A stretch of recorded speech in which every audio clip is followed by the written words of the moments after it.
why didn't we call timeout?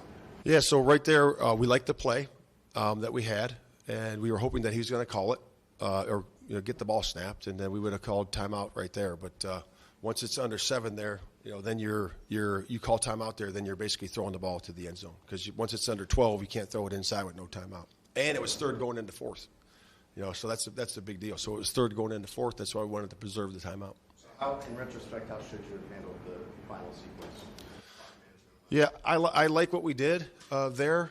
Again, once it's under 7, you're gonna call timeout there, or actually under 12, and then really you don't have an option.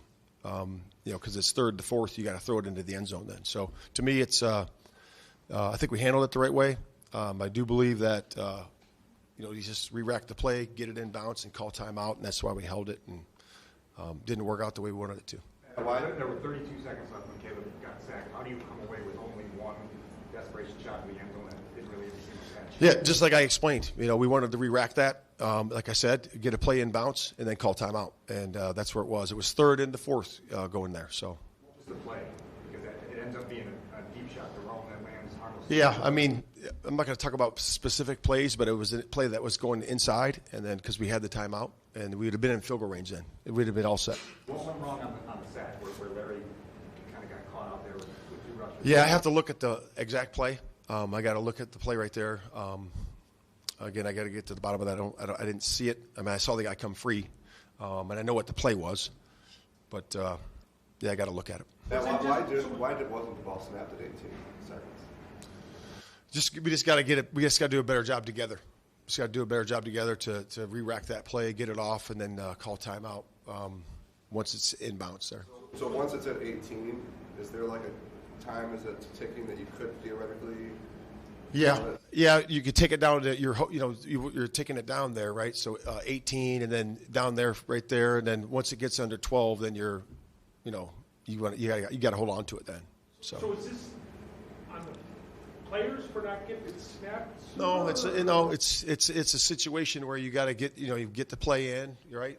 You snap the ball, and get it off, and then we'll call timeout. That was the whole operation. We were all on the same page there. We just got to do it a little bit better.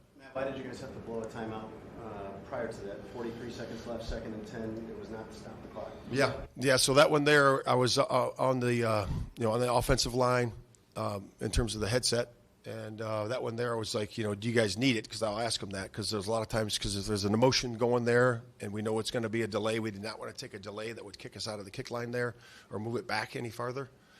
So I took it there. Why is it getting to that point though, where a timeout is necessary to avoid delay?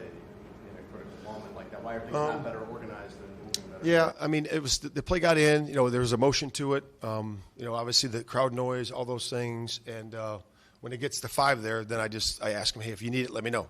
Because there was motion there, and so we did need it, and I called it. Matt, how much of the blame do you take for this loss? Well, I'm the head football coach, so I'm taking the blame, of course. That's what you do.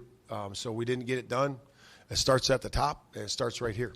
So accountability is right here with me. And, again, we just got to do it better, and I got to do it better. And I was proud of the guys the way they fought, and they did a good job putting themselves in position.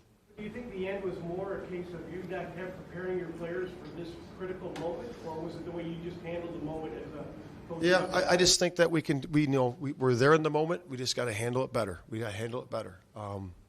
And we're right there. Again, there were some penalties there at the end. We were in position to score. We had a hands to the face. I think that was a pretty costly one. And then we just got to do a better job not taking negative plays, but it's got to be I think it starts right here. It starts with me. Down 16-0, you get the touchdown. What was the thought process in kicking an extra point instead of going for 2? Yeah, just to make it a 1 score, right? We didn't get that done, but then it was still 10, I believe. Is that right? So at that point, it was in the 4th quarter, so in our chart that was go for 2. Matt, throughout the losing streak, you've been saying, I need to do a better job, Are you concerned about your job security at this point?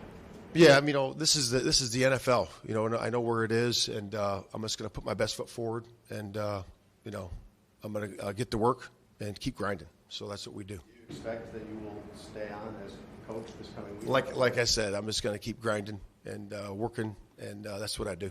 Matt, a couple players players said that you didn't have like the normal post-game meeting in the locker room where you address the team. Is that true? And what would have been the motivation? No, we typically bring it up for prayer, right? We brought it up for prayer, and that's what we did, and we broke it down like we normally do. So it was same operation.